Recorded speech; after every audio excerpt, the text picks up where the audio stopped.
మర్చిపోవద్దు. మీరు ఒకవేళ 90s కిడ్స్ కానీ 2000 స్టార్టింగ్లో పుట్టిన వాళ్ళు కానీ అయి ఉంటే ఈ ఛానల్ గురించి మీకు బాగా తెలిసే ఉంటుంది. చిన్నప్పుడు ఖాళీ దొరికితే చాలు కార్టూన్ నెట్వర్క్ ఓపెన్ చేసి Tom and Jerry, Scooby-do, Ben 10, power Rangers ఇలా చాలానే ఉన్నాయి, వాటిని చూస్తూ ఉండిపోయేవాళ్ళం. ఒక్కోసారి రాత్రులు 2 అయిపోయేది. నేను మామతో అలా ఆ రోజుల్లో డెడికేషన్ అలా ఉండేది.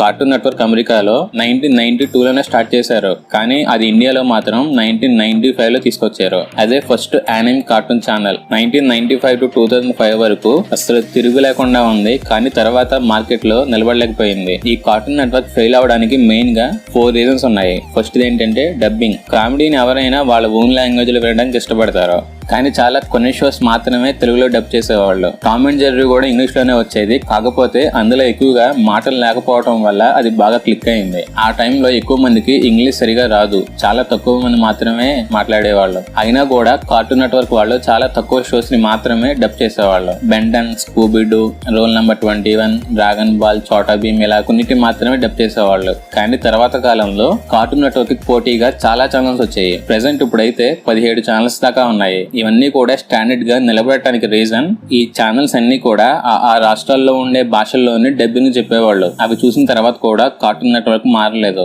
అందుకనే కార్టూన్ నెట్వర్క్ ఛానల్ చూసేవాళ్ళు తగ్గిపోయారు. Number 2, creativity. 1995 నుంచి 2000 వరకు కూడా చాలా మంచి మంచి షోస్ తెచ్చేది. Batsman, super man, power Rangers ఇలాంటివి అప్పట్లో ఎక్కువగా దూరదర్శన్లోనే కనిపించేవి. శక్తిమాన్, పవర్ రేంజర్స్ అనే. కానీ ఫస్ట్ టైం యానిమేషన్ క్యారెక్టర్స్ తో డిజైన్ చేసి తీసుకొచ్చింది కార్టూన్ నెట్వర్క్. కానీ తర్వాత కాలంలో ఏమైందో తెలీదు, ఆ షోస్ ని ఆపేసి వేరే షోస్ ని తీసుకొచ్చింది. కానీ తర్వాత కాలంలో వచ్చిన షోస్ లలో అంత క్వాలిటీ కనిపించలేదు, అందుకే ఆడియన్స్ చూడడం తగ్గించేశారు. పవర్ రేంజర్స్ లాంటి గ్రాఫిక్స్ ని చూసి ఊగి కాక్రోచ్ షోస్ ఇలాంటి షోస్ చూడాలి అంటే జనాలు ఇంట్రెస్ట్ పెట్టలేకపోయారు. కానీ వేరే ఛానల్స్ వాళ్ళు మాత్రం డిజ్నీ వాళ్ళు, హంగామా వాళ్ళు షిన్చాన్ అని, డోరేమాన్ అని ఇలా కొత్త కొత్త సిరీస్ తీసుకొచ్చారు.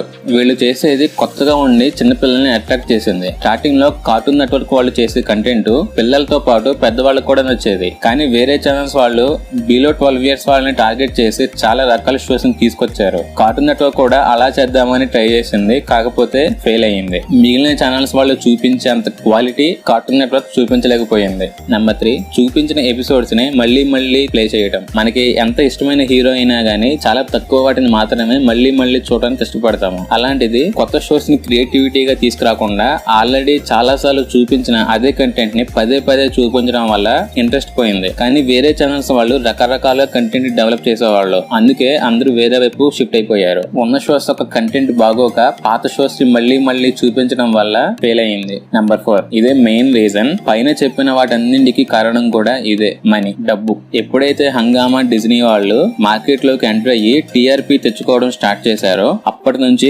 కార్టూన్ నెట్వర్క్ కి బ్యాడ్ టైం స్టార్ట్ అయిందనే చెప్పాలి. వాళ్ళకి పోటీగా సరైన కంటెంట్ తేలాక టీఆర్పీ తగ్గిపోయింది. టీఆర్పీ లేకపోతే యాడ్స్ రావు, యాడ్స్ రాకపోతే మనీ రాదు. అలా చివరికి కార్టూన్ నెట్వర్క్ ఛానల్ పడిపోయింది. కార్టూన్ నెట్వర్క్ లో చూపించిన చాలా హిట్ షోస్ అన్ని కూడా చాలా వరకు బయట నుంచి కొని తీసుకొచ్చినవే. అప్పట్లో యాడ్స్ కూడా ఎక్కువగా వేసేవాళ్ళు, మనీ కూడా ఎక్కువ వచ్చేది. ఎప్పుడైతే కాంపిటీషన్ స్టార్ట్ అయిందో యాడ్స్ రావడం తగ్గింది. కంటెంట్ ని కొనడానికి మనీ లేక కొత్త కంటెంట్ క్రియేటర్స్ ని జాయిన్ చేసుకోలేక ఉన్న కంటెంట్ ని మళ్ళీ మళ్ళీ వేయడం చేశారు. కానీ ఇప్పుడు వస్తున్న కొత్త ఛానల్స్ లో కూడా కంటెంట్ చాలా తక్కువగానే ఉంటుంది. ఓల్డ్ క్రియేటర్స్ ని మంచిగా డిజైన్ చేసేవాళ్ళు ప్రెసెంట్ చాలా ఛానల్స్ వాళ్ళు కూడా కంటెంట్ ని డెవలప్ చేయలేక మన ఎపిక్ క్యారెక్టర్స్ అయిన రాముడు, కృష్ణుడు, భీముడు ఇలాంటి క్యారెక్టర్స్ ని డిజైన్ చేసి చెత్తగా చేస్తున్నారు. కంటెంట్ లో కూడా వల్గారిటీ ఎక్కువగా ఉంది. చిన్నపిల్లలు చూసేవి అలా చేస్తే వాళ్ళు కూడా అవే నేర్చుకుంటారు. అందుకనే కొన్ని షోస్ ని కూడా ఇండియన్ గవర్నమెంట్ బ్యాన్ చేసింది. ఆ ఎఫెక్ట్ ఎక్కువగా పిల్లల మీద చూపిస్తుంది అని. ఫైనల్ గా కార్టూన్ నెట్వర్క్ ఇండియాలో ఎందుకు ఫెయిల్ అయింది అని ఒక ముక్కలో చెప్పాలి అంటే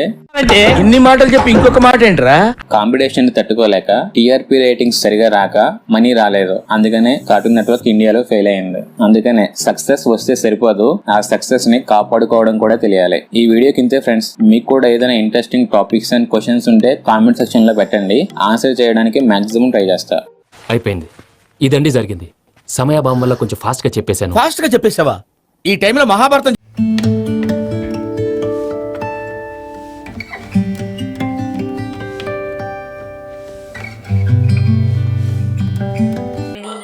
ఈ వీడియోని లైక్ చేసి సబ్స్క్రైబ్ చేయండి మా ఛానల్.